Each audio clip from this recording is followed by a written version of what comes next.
So in this set of notes, I want to talk about the different types of supply curves with different elasticities and what the graphs look like. So starting with perfectly inelastic supply.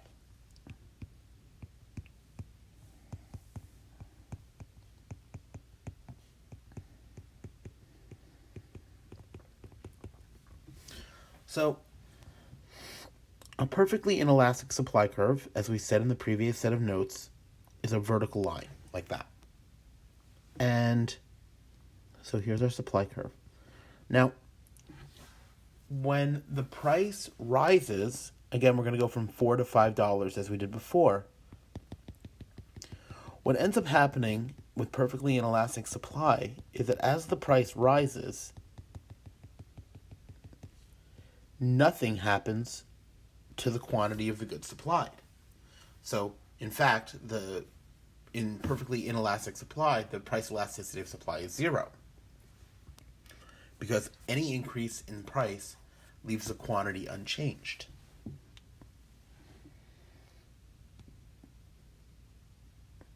So now let's think about the case where we have inelastic supply. Not perfectly inelastic, but inelastic. That's going to look as follows. So this is inelastic supply.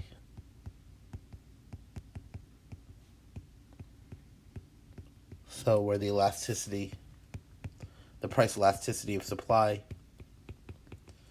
is less than 1. So this is where quantity supplied is relatively unresponsive to changes in price. So we'll start here. And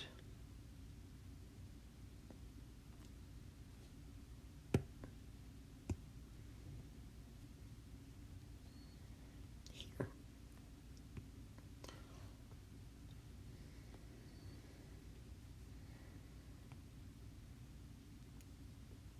So an inelastic supply curve might look like this. So here we have a rise in price. And the rise in price here, if you recall, and you can compute it if you don't recall, is a 22% increase.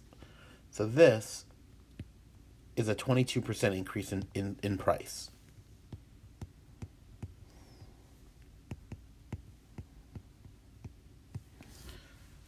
So a 22% increase in price leads to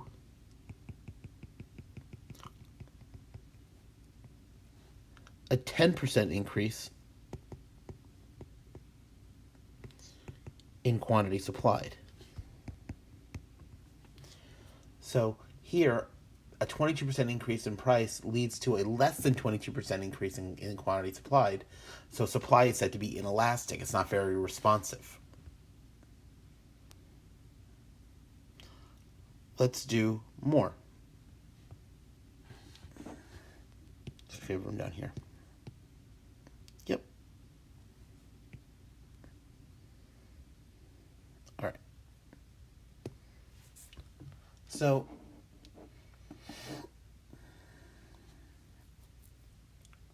this is going to be unit elastic.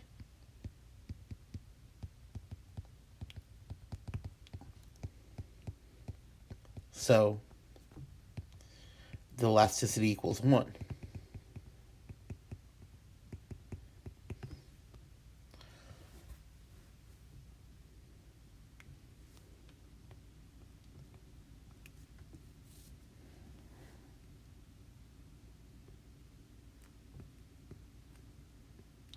So the supply curve might look like this.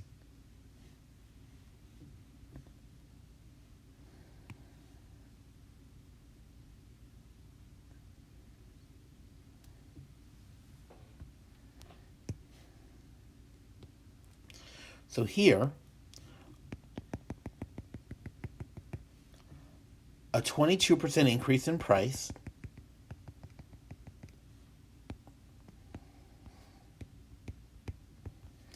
leads to a 22% increase in quantity supplied. So a 1% increase in the price leads to a 1% increase in quantity supplied. So now let's look at the elastic supply.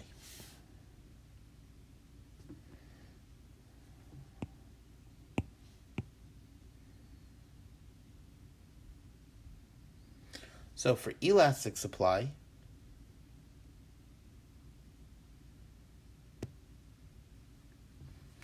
it would look like this.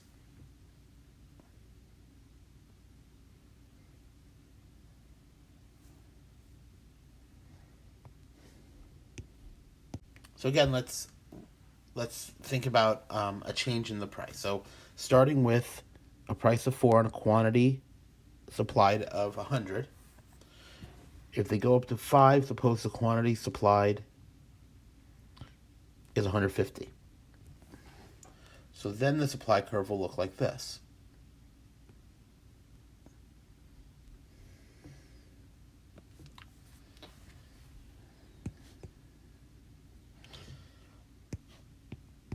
So here again, we have that 22% increase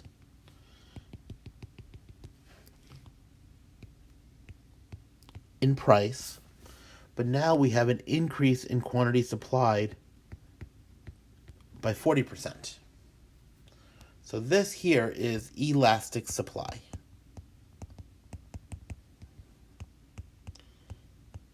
So the elasticity is greater than 1.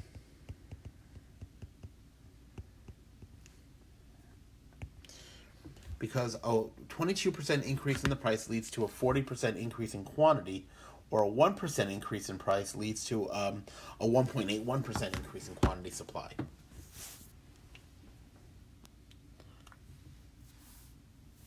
Finally,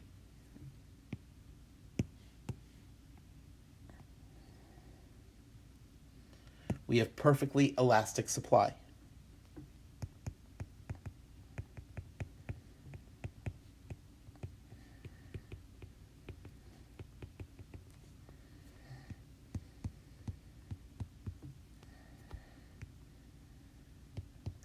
And this is where we have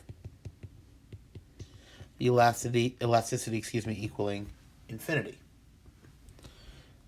And so a perfectly elastic supply curve will be a horizontal line at the price that suppliers are willing to supply the good. So if the price falls below $4, the firms will not want to supply any goods to the market. At exactly $4, firms will supply any quantity at all. So anywhere between 0 to 1,000, 100,000, or so on. And any price above $4, supply is infinite. So perfectly elastic supply means that the supply curve is infinitely responsive to changes in price. And so any change in price has a huge effect on quantity supplied. So just like the demand curve had different areas of high and low elasticity, so too does the supply curve. So the supply curve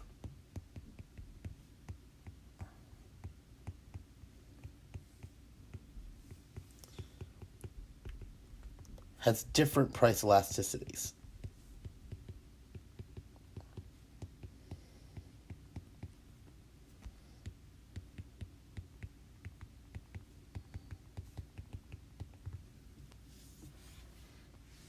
So when we have low price,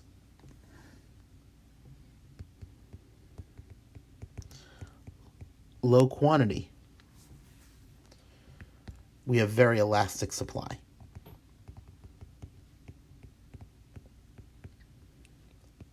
When we have high price and high quantity, we have inelastic supply.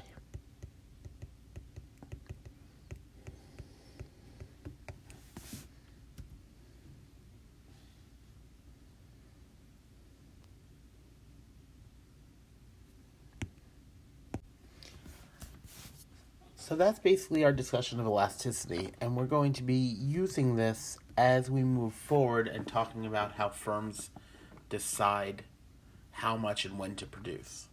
So this is a core concept in economics, especially in microeconomics. And I'm also going to upload some videos of a few examples.